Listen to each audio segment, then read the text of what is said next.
ดีกับทักทายสบายดีสวัสดี FC สุขคนเด้อ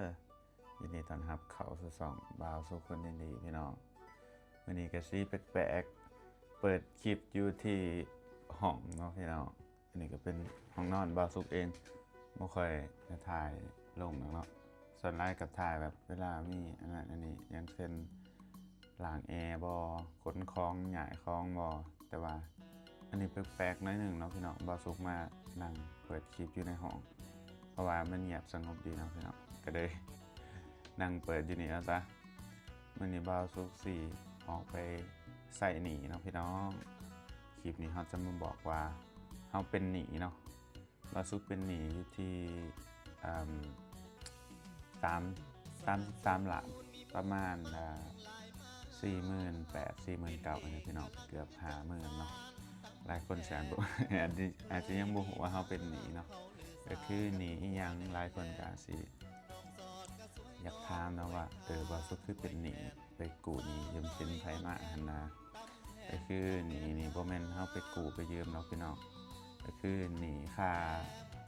ทางหรือว่าถนนที่เฮาเฮ็ดทางเข้าหน้าเนี่ยพี่น้องเรื่องของเรื่องมันก็คือก็สิเป็นหนี้ครับบ่พี่น้องก็คือเราเริ่มต้นซะเนาะตามอิฐบ่าวสุขกันซื้อหินบดนั่นแหละพี่น้องหินบดดำๆเนาะมาถมอยู่บ้านบ่าวสุขที่บ่าวสุขอยู่ปัจจุบันนี่เนาะบ้านหลังนี้แหละพี่น้องก็คือตอนนั้นบ่าวสุขสั่งหินมา3รถพี่น้องก็ตามอิฐก็บ่ได้วางแผนหยังบ่ได้คิดหยังหันนะวางแผนว่าซื้อปีนี้ซื้อหินมาก่อนพี่น้องซื้อหินมาถมหน้าบ้านเพื่อบ่ให้มันเละบ่ให้มันเปียกน้ำอะไรพี่น้องพอดีตอนนั้นก็ยังติดหนี้เขาจะอยู่9 ล้านรถ1 3 ล้านเนาะพี่น้องตอนนั้นก็คิดว่าสิ้นเดือนสิคืนเขาเจ้านะเดือนต่อไปเขาเจ้าก็ให้ติดเนาะพี่น้องเพราะว่าคนที่มาส่งหินส่งแห่หันเป็นหมู่บ่าวสุขเองเนาะเป็นคนรู้จักเป็นหมู่แบบบ่ถึงขั้นสนิทเนาะพี่น้องหมู่เรียนพร้อมกันจะเข้าประถมเนาะเป็นไงเฮาติดเพราะว่ารู้จักกันนะพอดีสิ้นเดือนมาเฮาก็ไปคืนเนาะพี่น้องแต่ว่าก็สิเป็นหนี้ก็คือ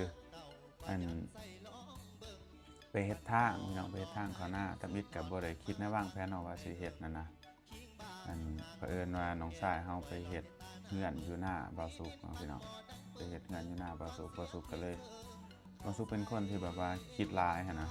คิดหลายแบบไปเห็นน้องชายสิเฮ็ดเฮือนอยู่หน้าเจ้าของแล้วก็มันบ่มีทางเข้านะพี่น้องหน้าตรงนั้นมันเป็นดินแบบสิคล้ายๆแบบดินตาบอดก็บ่แม่นแต่ว่าทางมันมีเข้าอยู่แต่ว่ามันบ่ทันได้เบิกจังซี่นะสาวติดโทรมาแล้วไปเดี๋ยวเปิดคลิปก่อนแป๊บนึงหน้าอาหารมันบ่มีทางเข้าแบบเป็นทางสาธารณะอยู่แล้วนะพี่น้องก็จะบ่ทันได้เบิกเนาะบ่าวสุขก็เลยคิดว่าถ้าสมมุติว่าน้องบ่าวสุขมาเฮ็ดหน้าไปเฮ็ดเฮือนอยู่ตรงนี้หั่นนะถ้ามื้อใดมื้อหนึ่งมาก็ตันทางบ่หรือว่ามันยุ่งมันยากมาบ่มันสิยากนะพี่น้องบ่าวสุขก็เป็นคนคิดหลายเนาะคิดเพื่ออนาคตนะก็เลยว่าคันสั่นเดี๋ยวสิหาเฮ็ดทางไว้ดอกพี่น้องคิดว่าหาเฮ็ดทางไว้ดีกว่าเพื่อความสบายใจของตัวเองนะย่านมื้อใดมื้อหนึ่งมาเนาะเขาเห็นเพื่อนบักงามๆหั่นนะย่านแบบว่ามันยุ่งมันยากเขาคิดว่าอิหยังวะสิว่าจังได๋วะย่านมื้อหนึ่งมาน่ะสมมุติว่ามีเพื่อนตั้งหันหลังบักงามๆเนาะพี่น้องสมมุติว่าบัดนี้บ่มีทางเข้าสมมุติว่าเขาจะมาตันเนาะเพราะดินข้างหน้าเป็นดินเขาเจ้านะมาตันน่ะมันยุ่งมันยากลำลังหั่นนะเอามีเพื่อนมันบักงามๆมันก็เข้าไปบ่ได้มันก็สิยุ่งสิยากเนาะพี่น้องแล้วก็เลยว่าสู้เฮาเฮ็ดไว้ตั้งแต่เนิ่นๆดีกว่าบ่อยากให้มันมีปัญหาทีหลังหั่นนะถ้ามันยุ่งมันยากทีหลังเพื่อนมันบักงามที่เฮาเฮ็ดไว้ก็บ่มีความหมายนะบ่สุขก็เลยว่าเอิ้นรถมาพี่น้องเอิ้นรถมาเบิ่งราคาแต่เมย์ก็คิดว่ามันสิบ่แพงปานนั้นเนาะพี่น้องรวมทั้งหมดราคาที่เฮาเฮ็ดทางนั้น43 ล้านเด้อพี่น้อง43 ล้านกีบเป็นเงินบาทก็ประมาณ 70,000 กว่าบาทพี่น้อง ซึ่งตมิดปลาซุกคิดตีขาวๆไว้คิดว่ามันน่าจะประมาณ10-20 ล้านเนี่ยนะพี่น้องบ่เกินนั้นแต่ว่ามันเกินไปหลายเลยเนาะเกินความคาดหมายไปหลายเลยก็เลยว่ามันจังไดมันก็ต้องได้เฮ็ดคือเก่าจักมื้อใดมื้อหนึ่งเนาะก็ตื่มว่าหมู่เฮาก็ให้ติดหนี้ได้นะก็เลยว่าเฮ็ดก็เฮ็ดซะก็เลยให้หมู่มาเฮ็ดเนาะพี่น้องมื้อนะครับเฮาก็ถอกไปแล้วครึ่งหนึ่งของมูลค่าเงินที่เฮาจ่ายไปนั่นแหละก็บอกหมู่ว่าขอติดหนี้เด้อเดี๋ยววันนั้นสิคืนก็เลยว่ามื้อนี้สิไปใช้หนี้เพิ่นเนาะพี่น้องก็เป็นเวลาเดือนหนึ่งเนาะที่เฮาติดเพิ่นยังค้างอยู่ครึ่งหนึ่งก็คือ23 ล้านเนาะเฮาติดเพิ่น43 ล้านแต่ว่าเป็นยังบ่สุขคือว่ายังติดเงิน33 ล้านก็คือ20 ล้านในเดือนก่อนบ่สุขยืมเงินของเอื้อยบ่สุขเนาะก็คือเอื้อยวันนะพี่น้องทรัพย์สนอยู่บ่ก็คือเงินค่าหินนะพี่น้องค่าหินที่บ่สุขเอาไปตั้งแต่ตอนแรกๆเนาะบ่สุขยืมเงินของเอื้อยบ่สุขไปให้หมู่ก่อนแล้วก็ไปติดหนี้ทางต่ออีกนะพี่น้องอีกหลังจากใส่หนี้ค่าหินแล้วก็ไปติดหนี้ค่าทางต่อประมาณนี้นะพี่น้องก็สิเข้าใจเนาะแต่ว่าเงินใส่หนี้ค่าหินบ่าวสุกยืมจากเอื้อยบ่าวสุกต่อจังซี่นะก็ได้ยังติดอยู่คือเก่าเนาะมื้อนี้ก็สิแทนอันนั้นก่อนแทนเจ้าของรถก่อนส่วนเอื้อยบ่าวสุกที่ยังติดอยู่10 ล้านบ่าวสุกสิเอาไว้เดือนหน้าเนาะเพราะว่าคันบ่าวสุกจ่ายเบิดบาทเดียวบ่าวสุกสิบ่มีเงินใช้เนาะแล้วเพราะว่าแต่ละเดือนก็เฮ็ดนั่นเฮ็ดนี่นะถ่ายคลิปถ่ายหยังว่าสุกก็ต้องใส่เงินได้พี่น้องบางคลิปบางหยังเนาะเมื่อว่าเฮาซื้อของกินมาเฮ็ดกินถ่ายคลิปมันก็ต้องใส่เงินพี่น้องก็สิประมาณนี้เนาะเดี๋ยวเฮาสิออกไปจ่ายเงินเพิ่นแล้วก็สิออกไปหน้าเลยพี่น้องไปกับสาวติ๋วแบบนี้ให้เพิ่นพาไปก็เนาะพี่น้องคันได้เบิดหนี้แล้วมันก็มีแฮงเนาะติดหนี้เพื่อตัวเองก็ยังไข่นะพี่น้องเฮาก็เดือนหน้าเฮาแท้เฮาอุ่นใจอันนี้ติดหนี้เพิ่นเฮาก็บ่จะสิว่าจังได๋เนาะติดหนี้คนอื่นนะพี่น้องเฮาก็ย้านเขาเจ้าอยากใช้เงินย้านเขาเจ้าบ่กล้าทวงกล้าหยังเฮานะเลยว่ามื้อนี้ก็โล่งใจในจักหน่อยแล้วพี่น้องไปเดี๋ยวเฮาออกไปข้างนอกกันเนาะนี่อันนี้คือฮีนบทที่เฮาสั่งมาเนาะพี่น้องที่เฮาเล่าไปในคลิปมาเนี่ยต้นคลิปบ่สุกสั่งฮีนบทมาทมหน้าบ้านบ่นี้เพราะว่าหน้าฝนเนาะพี่น้องมันแสะมันเละจังซี่นะบ่สุกก็ได้อยากสั่งฮีนมาก็ได้สั่งฮีนตัวนี้มา3รถเป็นเงินก็9 ล้านกีบพี่น้องตีเป็นบาทก็ประมาณ 1,400 เกือบ 1,500 พอได้เนาะพี่น้อง14,000 เกือบ 15,000 ก็ประมาณนั้นเนาะพี่น้องอันนี้ก็เป็นบ้านเป็นเฮือนที่แม่พ่อว่าสุกอยู่เนาะกับบ่าวสุกแล้วก็เอื้อยแล้วก็หลานอยู่กับครอบครัวทุกคนก็ซื้อเสือซอยในเด้อพี่น้องผู้ใดอยากอุดหนุนบ่าวสุกซื้อเสือซอยในเด้อตัวละ450 บาทรวมส่งเนาะฮอดประเทศไทยฮอดประเทศลาวพี่น้องรวมทั้งส่งบ่ต้องเสียหยังเพิ่มซื้อ400จ่ายเงิน450 บาทรอถ่าเอาเสือเลยเนาะพี่น้องเนี่ยบ่สุกส่งไปให้ประมาณนี้เนาะพี่น้องช่วง 2-3 เดือนมานี่รู้สึกว่าโอ้รายจ่ายหลายนี่เนาะบ่าวสุกจักรายจ่ายอีหยัง จนแบบโอ้จักรายจ่ายมันจะใช้แต่ละมื้อแต่ละเดือนเนี่ยยันเฮาที่อยู่ปัจจุบันพี่น้องจักสิว่าเฮ็ดหลังหมกย้ายบ่าวสุกหมกใหญ่เด้อพี่น้องเด้อมีห้อง2 ห้องบ่เท่านั้นแหละห้อง2 ห้องแล้วก็เป็นเรือนใหม่เนาะที่เฮาก่อกะลางก็รีโนเวทเดี๋ยวบ่าวสุกสิไปเอารถสาวตีไปเนาะส่วนสาวตีไปเพราะว่ารถที่บ่าวสุกใส่มันขามยากพี่น้องมันขามน้ำเซยากแล้วมันอันนั้นบ่อยากเอาไปสิ สิออกไปใส่หนีเพิ่นนะกะสิไปหน้าเลยความจริงเขาโอนไปให้เพิ่นกระไดได้พี่น้องแต่ว่าอันนี้อยากไปถ่ายคลิปเนาะไปใส่ไม่ใหญ่เนา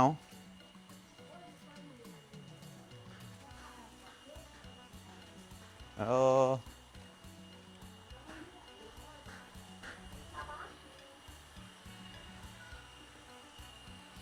ไปตีไปเอารถมึกนี่ไปโอ้สาติเพิ่นเอาเตียงมาอยู่นี่เนาะนะยังไข่เนี่ยสวัสดีค่ะทุกคน ทอซะอันนั้นมึงหา ไม่ค่ะ ใช้มึงไปอันไหนมายังไข่กูเก่าเนาะ เป็นไงนั่ง สาติเพิ่นไปเฟาะแขวเจ็บบ่ ปวดท้องละมะผมคิดว่าสิตัวโปรเจกต์กระเสบเที่ยวฟันจ้า แสบเลยกูยังแบบเป็นกูสิตาย เจมส์รับแล้วว่านี่เจมส์นี่เปิดจังไดนี่เสียเนาะเอ้า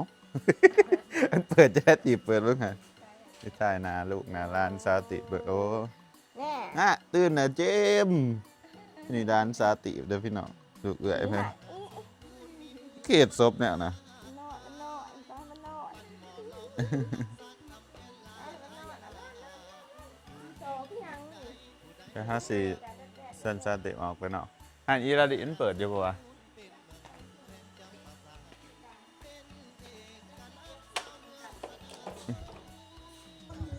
ไปพี่น้องเอารถสาติแล้วไปมื้อนี้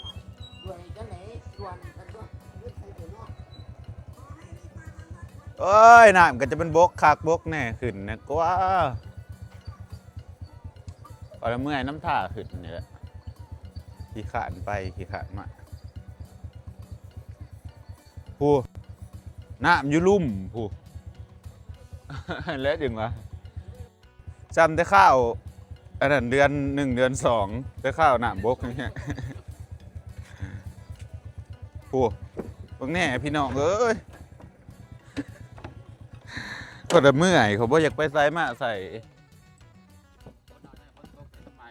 ถึงยามได้สิตกเนาะพี่น้องเอ้ยน้ำจำย่ำเดือน4ย่ำแรงๆเนาะ มันบอกว่าใจ คือโบกแถะโบกว่าแถะ ทีเดียวท่วมเลย มาแบบเดียวถ่วมเลยว่าจังเนาะตายได้อเลยโอ้นะเห็นแต่สิยังไข่เนาะ จะบนักเลยเห็นเขาเห็นเขาย่อไปถึงอู้นักบนัก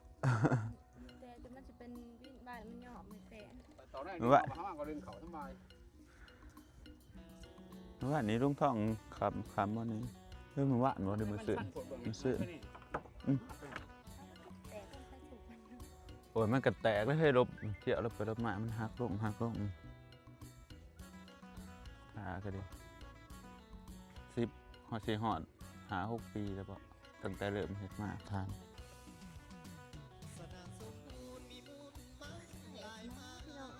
ลืมเอาหมวกซ้ำตายขอเอาอันนั้น กระดาษสี เห็นว่าด่านผู้ขี่เป็นด่านแนวอื่นมาสติป อ๋อหนอนนะคะจอดรถข้าวเดียวปะ มือนะคอยไปขามอยุทธอันน่ะอยู่หน้าด่าน ก็พี่พุ่นละกูไปรีวิวทางรถใหญ่ขามมาบ้านเขาเด้ก็ได้ไปทางนั้นร้านเขาขามสบายร้านเขามันอันนี้เด้มันเป็นทางเนี่ยมันก็สบายกูว่ากันยังแต่อันนี้สุดเสืออยู่เนาะ จะได้กลัวฮักก่อนพี่น้องพันกลัวมอฮักนี่ก็ไปเที่ยวสบายหลายเติบเนาะเที่ยวกับเที่ยวสบายอยู่แต่ว่ามันหนาบกนี่แหละถ้าหนามันขึ้นมันก็สบาย ใช่ว่าช่อง3 แสน3 แสนถ้าจะเป็นใช้แล้ว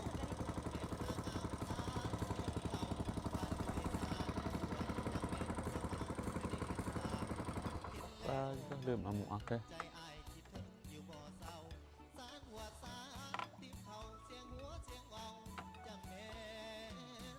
เดี๋ยวเฮือมีจักละปีนี้ตอนนี้ยังเปลี่ยนกันจักละหอดบ่หาแล้ว มันแดดสุดอุ๊ย จักมันมีคนแล่นนี่นะเวียกหันเวียกนี้ยังได้อยู่พูดแล้วน้ำขึ้นพูดแล้วจังสิได้แล่นมันอยากน้ำท่าหายแล้ว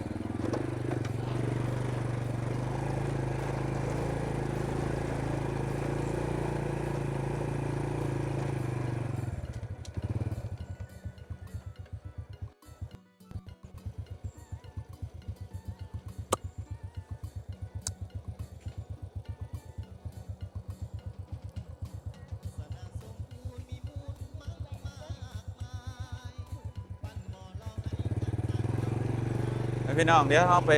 จ่ายเงินเขาเจะอยู่นี่แหละอยู่เพื่อนอยู่หันค้ายของเขาเจะเนาะนะอยู่นอกทางอะไร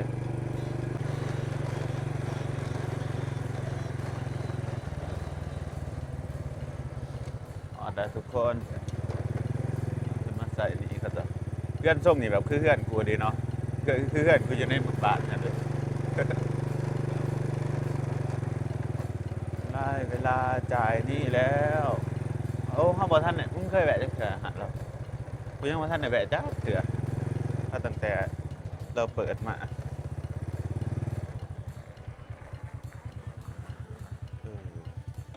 ถ้าตั้งแต่เราเปิดหาดมาบนท่านเนี่ยแวะเราจะเถื่อเลยอันนี้หมูเขาเป็นเฮ็ดหาดนะนี่ครับทุกคนเป็นหาดขายของนำมาซื้อของกินก็มาซื้อน้ำก่อนซื้อยังตีบซื้อน้ำเนาะโอ้คือนอนสบายแท้พอค่ะมาใส่นี่ทีละอีคาดบอกอยู่บอกนี่ค่าทางตีบกินยังกินบ่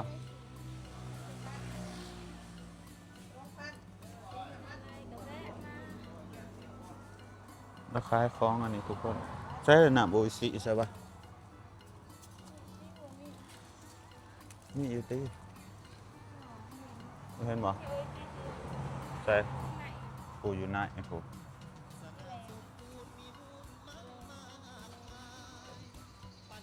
ขอไปหน้าเอาบ่ จะขอไปนะที่ซื้อน้ำกินนี่แหละนุนเราบ่ได้มาแวะโดนเด้อใช่เป็นนี่เนาะ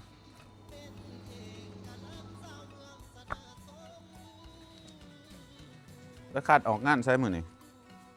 ไปเอาป้ายรถอยู่มื้อ อ๋อ เก็บป้ายรถจักรเอา อ๋อราคารถนำทุกคนมาเบิ่งอันนี้รถอีหยังนี่มาเลเซียบ่โอ้แล้วมีรถมาเลเซียขายคันเท่าไหร่นี่ถึกๆเนาะอันนี้รถจักรมาจากมาเลทุกคนคันน่ะ12 ล้านประมาณจักบาท12 ล้านหมื่นปลายเนาะโอ้มีตัวบัดรุ่นตัวนี้ได้อสั่นตัวนี้14 ล้านตัวนี้คล้ายๆเป็นไอเนาะฮายาด้าราคารถมาเลเซียนะซื้อมาขี่อยู่บ้านสิเป็นยังไงเนาะขี่ไกลๆเนาะ จ่ายเงินแล้วก็ตัวนี้เท่าไหร่13พอยิ่งติดเพิ่นเท่าไหร่23 ล้าน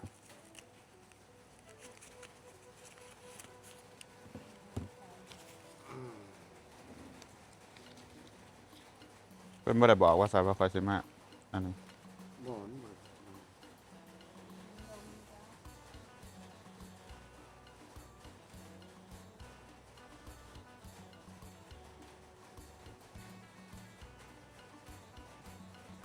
ขายดีอยู่บ่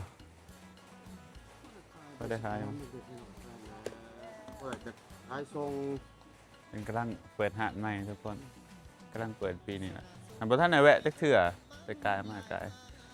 เป็นขายหลายอย่างเลย อยู่ข้างหลังเห็นเด้ลูก ประมาณนั่นแหละ โทรหามันบ่ได้เอาหามันบ่พอมันสิยะมีแต่เจ้าไล่กันมันยังเท่าไหร่ครับ ยัง23ล่ะ ยังสุด3บาท ก็สิโอนเจ้า โอนเขานี่เด้อจ้ะ นะ อืม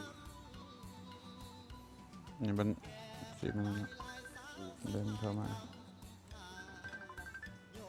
โทรให้สิอันนั้นลูกพ่อบ้านเพิ่นมาจ่ายเงินเนี่ยเพิ่นสิโอนให้โอนเขาบัญชีเอื้อยเด้ออืม 23บอกมาแล้วบอกแล้วว่าสิมาโอนนะรอทุกคนความจริงโอนนะอันนั้นตรงได้ก็ได้ แต่ว่าจะมาถ่ายคลิปซื่อๆเด้อ อืม แล้วค่อยส่งให้มันก็ได้ เอาขอบใจเอา ไป ได้ขอบใจ โดยจ่ายหนี้ครบแล้วทุกคนเบิดหนี้ละโอ้รถไถก็มีขายจังไดนี่พ่อรถไถนี่อันนี้39ล้าน อันนี้รถมือสองเนาะรถอันนี้รถมือสองมาแต่ไทยของไทยพี่น้องคักดีล็อกนี่อันเด้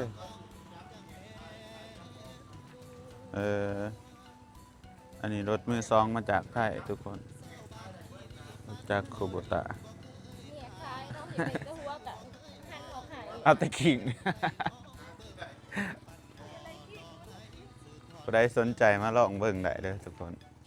ที่บ้านนาคาม อันนี้เป็นรถมือสองคูโบตาไอดอนผู้ล็อกเป็นหุ่นจักเนาะเรื่องอันนี้เนาะเรื่องรถอันนี้ตัวนี้ RT ก็บ่ค่อยหูเรื่องรถอันนี้จักได้ไป